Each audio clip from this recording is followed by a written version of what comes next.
네, 안녕하세요. 이번 영상에서는 대법원 2016년 선고 2012-85335 판결을 소재로 직장 폐쇄의 정당성에 관한 이야기를 살펴보겠습니다. 우리가 25번 판결에서 직장 폐쇄에 대해서는 간단히 보긴 했습니다. 근데 이번 판결에서 좀 추가로 볼 부분은 직장 폐쇄라는 것이 직장 폐쇄할 당시에 정당성 요건을 갖춰야 될 뿐 아니라 직장 폐쇄가 존속하는 기간 동안에도 계속 그러한 요건을 갖춰야 된다라는 맥락이 중요한 거고요. 그러니까 결국은 직장 폐쇄가 진행되는 동안에 노동조합 측에서 쟁의행위를 포기하고 직장에 복귀하겠다는 의사를 그 진정한 의사를 사용자 측에 통보하게 되면 사용자는 그때 직장 폐쇄를 종료하고 이제 조업을 개시해야 된다라는 이야기가 있는 거고, 우리가 앞에서 봤듯이 직장 폐쇄의 효과는 이제 법률적으로는 임금 지급 의무가 사라지고 이제 사실상으로는 점유를 회복할 수 있다. 뭐 학설의 대립은 있습니다만 그렇게 보고 있는 상태이기 때문에 이제 직장 폐쇄가 정당성을 사후적으로 상실하게 되면 그 이후에 임금 지급에 대해서는 사용자가 민법상의 채권자 지체이기 때문에, 그러니까 그 노무를 사용하지 않는 것은 사용자가 수령하지 않는 것이기 때문에 임금 지급 의무가 전액 발생한다라는 이야기들이 내용이 될 거예요. 이제 그래도 그 직장 폐쇄 관련된 조문을 다시 한번 볼게요. 노조법 2조는 직장 폐쇄라는 것을 쟁의행위의 내용으로 사용자의 쟁의 대항행위의 하나로서 이제 인정을 개념 자체를 쓰고 있고, 직장 폐쇄에 대해서는 노조법 46조에 직장 폐쇄 요건에 관한 조항을 두고 있는데, 사용자는 노동조합이 쟁의 행위를 개시한 이후에만 직장 폐쇄할 수 있다. 사실 이 조문만 놓고 보면은 개시할 당시에 쟁의 행위 이후에 해야 된다라는 것만 쓰고 있습니다만, 이제 이런 조문을 넘어서서 개시된 이후에도 계속해서 노동조합과의 관계에서 이제 사용자가 공세적이고 공격적이고 그런 방식의 직장 폐쇄하면 안 되는 거다. 방어적인 행위로서의 대항성이 계속 인정이 돼야 되지, 노동조합 측에서 쟁의 행위를 단념하고 직장에 복귀할 진정한 의사를 표시할 때에는 그때부터는 직장 폐쇄는 위법해진다라는 이야기가 나올 거예요. 다시 앞으로 가서 직장 폐쇄의 정당성의 판단 기준, 사용자의 직장 폐쇄가 정당하기 위해서는 재반 사정, 노사의 교섭 태도, 쟁의행위의 목적, 방법, 사용자 측 피해 정도 등에 비추어 근로자의 쟁의행위에 대한 방어 수단으로서의 상당성이 있어야 된다. 마치 뭐 형법상 긴급 피난 관련된 느낌이 좀 들죠. 첫 번째는 대항성이에요. 근로자의 쟁의행위에 대응하여 이루어져야 된다. 직장 폐쇄가 쟁의행위 개시 이전의 직장 폐쇄, 예방적 직장 폐쇄는 당연히 허용되지 않아요. 이거는 기본적으로 법문에 있죠. 쟁의를 개시한 이후에만 할 수 있다. 따라 쟁의 개시 이전에 한 건 허용되지가 않아요.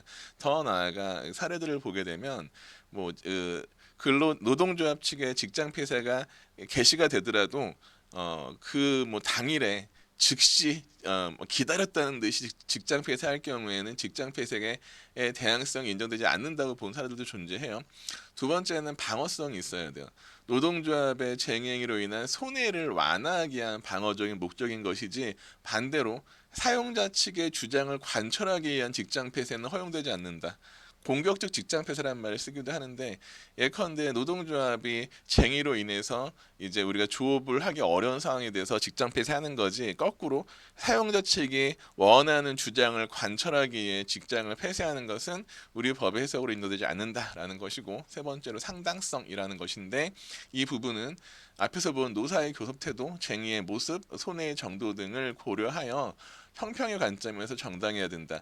이 형평의 관점이라는 게 왜 나오냐 하면, 애당초에 직장 폐쇄라는 것은 이제 노동조합 측의 쟁의행위는 헌법 33조 1항에서 규정하는 단체 행동권이라는 기본권의 실현인 데 반해서 사용자의 쟁의 대항 행위인 이 직장 폐쇄는 헌법상 무슨 기본권의 실현이 아니라 형평의 관점에서 만들어진 제도인 거거든요. 노동조합 측의 쟁의가 실제할 경우에 거기에 대해서 사용자가 경제적인 무기를 갖긴 가져야 되니까 그 중에 하나로 록아웃, 직장 폐쇄 인정됐다라는 맥락이 있기 때문에 형평의 관점이라는 게 되게 중요해요. 따라서 상당성이라는 것은 이런 형평의 관점을 평가하는 하나의 툴인 거죠.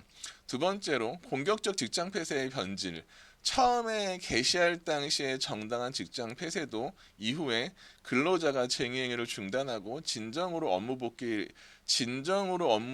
표시하였음에도, 사실 우리가 법이라는 걸 다루면서 진정성 그런 말 나오면 되게 좀 어색하죠. 진정성이라는 거 법적인 판단이 아니라 뭐 이제 그냥 뭐 사회 통념이라든가 뭐 그런 뭐 합법칙, 경험칙 같은 걸로 판단해야 되는 그런 사실상의 개념이기 때문에 어색한 측면이 있지만, 이 판결에서 노동조합 측에서 쟁의를 그만할 거야라고 말하는 것이 그냥 페이크가 아니라 진정으로 쟁의를 그만할 정도에 이르러야 된다라는 거죠. 그렇게 이르는 진정성이 있는 쟁의를 이제 내려놓는 그런 노동조합의 의사가 있으면 사용자는 그걸 수용해야 된다. 이를 거부하고 직장 폐쇄를 계속 유지하는 것은 어떤 느낌이 들어요? 그거는 사용자가 원하는 다른 바가 있는 거지. 공격적인 직장 폐쇄로 변질된 거죠. 따라서 이 시점 이후에 직장 폐쇄는 정당성을 상실하며 이제 민사적으로 그 기간 동안에는 임금 지급 의무를 면할 수 없다라는 거죠. 판결의 요지를 볼게요. 직장 폐쇄 정당성 요건. 노조법 46조에서 정하는 직장 폐쇄는 재반 사정을 고려하여 근로자의 쟁의행위에 대한 방어 수단으로서의 상당성이 있어야만, 방어 수단으로서의 상당성이 있어야만 정당한 쟁의로 인정될 수 있다. 이렇게 노동조합의 방어적인 목적을 벗어나 적극적으로 조직력을 약화시키기 위한 목적으로 선제적, 시간적으로 앞서서 또는 공격적, 내용적으로 주장 관철을 위해서 하는 직장 폐쇄는 직장 폐쇄의 본래의 취지에 부합하지 않는다. 정당성이 없다. 이렇게 정당한 쟁의를 평가하지 못하는 경우에는 임금 지급 의무를 면할 수가 없다. 지불이란 말 늘 쓰지만 사실은 일본식 조어죠. 임금 지급이라고 하는 게 맞을 텐데 저는 그렇게 생각을 해요. 공격적 직장 폐쇄로서의 변질 시 효과 같은 얘기인데, 근로자의 쟁의 행위 등 구체적인 사정에 비추어 직장 폐쇄의 개시 자체는 정당하지만 어느 시점 이후, 이 어느 시점이 아까 말한 진정하게 쟁의 행위를 이제 내려놓는 노동자의 의사표시가 있을 때 근로자가 쟁의 행위를 중단하고 진정으로 업무 복귀할 의사를 표시하였음에도 사용자가 직장 폐쇄를 유지하면서 근로자의 쟁의행위에 대한 방어적인 목적을 벗어나 적극적 공세적인 목적으로 변질될 경우에는 그 이후에는 직장 폐쇄의 정당성을 상실하고 임금 지급을 면할 수 없다라는 이야기입니다. 사례 볼게요. 22년 용모에 나왔던 문제인데 좀 천천히 보겠습니다. A회사는 상시 근로자 300명 자동차 부품 회사 250명 가입한 B노조. A회사의 B노조는 19년 9월부터 단협 체결을 위한 교섭을 진행하였으나 합의에 이르지 못하였다. 이후 B노조는 조정 및 쟁의행위 찬반 투표, 조정 경유했고 찬반 투표했고 법정 절차를 모두 거친 후 쟁의행위를 개시하였다. 쟁의행위를 절차적으로 적법하죠. B노조는 사무실 칸막이를 구분 회의실에서 점거한 형태로 쟁의를 진행하였다. 점거된 회의실은 통상적 업무상, 이건 우리가 25번 판례에서 봤던 사실관계인 거죠. 직장 점거가 정당하냐의 문제였고, 한편 이제 B노조는 조합원 총회를 개최하여 지난 거잖아요.